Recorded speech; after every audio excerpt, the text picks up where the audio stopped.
Assalamualaikum, greetings to Encik Muhammad Nizam. I am Afifah Nunabiha binti Muhammad, matrix number 262748, and I'm going to explain chapter 6. The topic is managing supply and demand in business.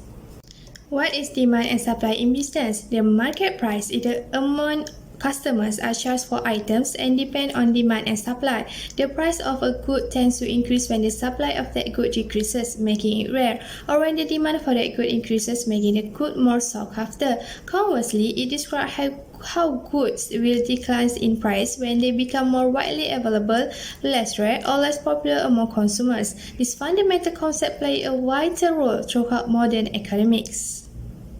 Demand is the number of products customers are prepared to buy at different prices. Meanwhile, supply is the amount of a product businesses are prepared to sell at different prices. Demand is an economic principle referring to a consumer desire to purchase goods and services and willingness to pay a price for a specific good or service. Demand curve in economics is a graphic representation of the relationship between product price and the quantity of the product demand. It is drawn with price on the vertical axis of the graph and quantity demanded on the horizontal axis. With a few exceptions, the demand curve is delineated as sloping downward from left to right because price and quantity demanded are inversely related. As example, the lower the price of a product, the higher the demand or number of sales. There is a type of demand situation. The first type of demand is negative demand. Negative demand occurs when a product is disliked by all its target customers in general. The product is in good quality, affordability, and many other things, but its demand is going negative because the customer doesn't need it. In such cases, it is very difficult for the marketer to sell the product to its customer. They have to do a lot of convincing and even manipulation of the customer's mind to achieve their marketing goal. The second type of demand in economics is unwholesome demand.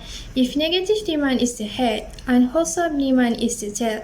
Another phase of negative demand is unwholesome demand. They both have almost same elements, except there is a single difference between the two, which is in negative demand, a consumer doesn't feel the urge or requirement to buy the product. But in unwholesome demand, consumer badly wants the product but shouldn't desire or take the decision to buy it. The third type of demand in economics is non-existing demand. This demand can be very harmful to any brand if the market research is not accurate.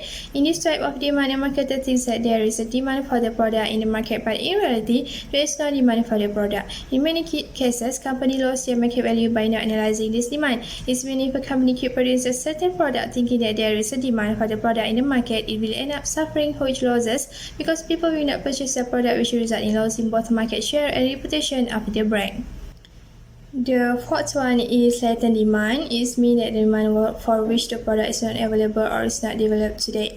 In today's time, there are fewer needs for which any product hasn't been made or developed, but still there are many needs of the people which are unseen by the marketer. The products which is invented or developed during this type of demand gain almost all of the market of that product as it new to everyone. The best example for saying this type of demand is by saying the evolution of smartphones or mobile phones.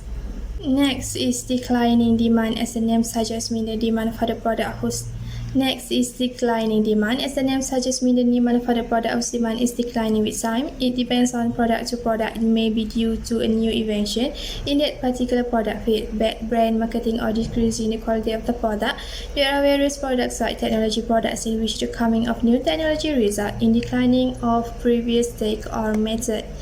The sixth one is the demand due to which a company, which is irregular demand, has to change marketing strategy from time to time repeatedly. In this type of demand, the sale of a product or service fluctuates to mass, such as sometimes it goes to the extreme top, sometimes it goes to zero. This happens because of the seasonal or time-based needs of the product. The customer only wants the product in a certain period or season due to which they only buy the product in that particular season.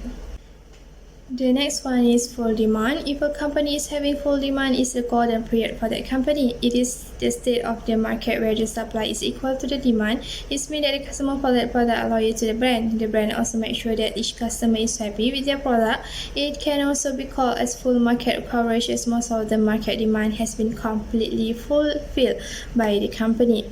The last one is over full demand. This demand generates when there is a limited manufacturing capacity of the company for a product, but the demand for it is more than the manufacturing capacity. It means that demand is more but supply is less. The brand equity of the company is highly affected in this type of demand due to some company use the marketing technique to decrease the demand for their product so that the sale can match the demand. This type of demand can usually be seen in occasional products like the cement industry where the demand is occasional but very high. Strategies to increase the demand. Aggressive promotion. Doing an aggressive promotion or mega sale that attract more customers. Entering into new segments. Doing new things to excite your customer about the product. Offering price incentive. Offer good price in terms of doing a package price or buy one free one promotion. Change in service timings. If the business is not open at night, try to open at night in time and see the difference because usually customers tend to buy at night time to avoid congestion. Promote word of mouth communication. Create networking and tell people about your business when you meet someone and ask the customer to tell their family and friends about your business.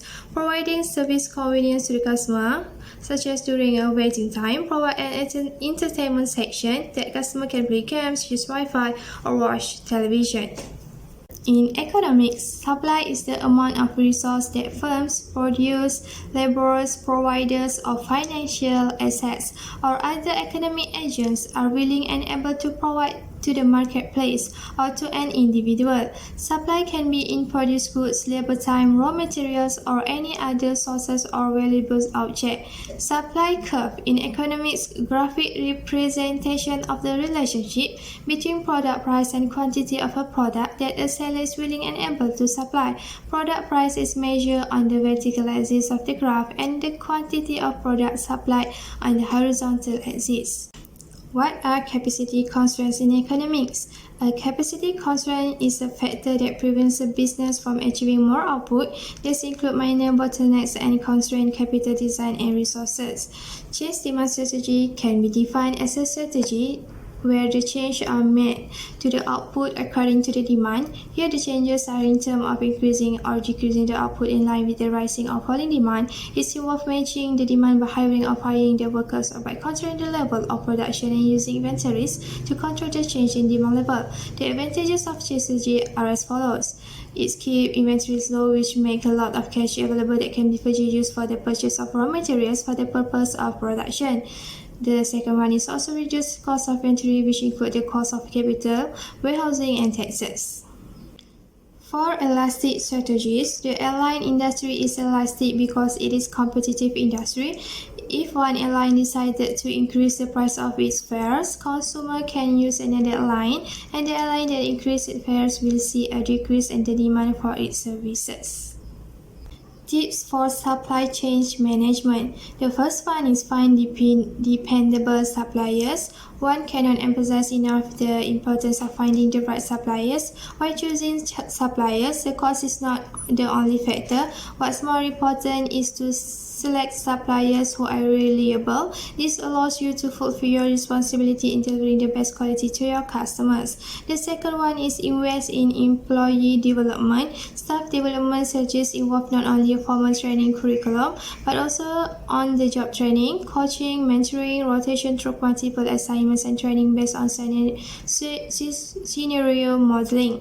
All of this helps employees to understand not just how processes work, but also the impact of them on the business. The third one is continuous improvement. Constantly looking for ways to improve and innovate ensures in accruing more significant cost benefits, increases speeds to market, and delivers the highest standard of customer service. In a constantly changing world, continuous improvement needs to be constant.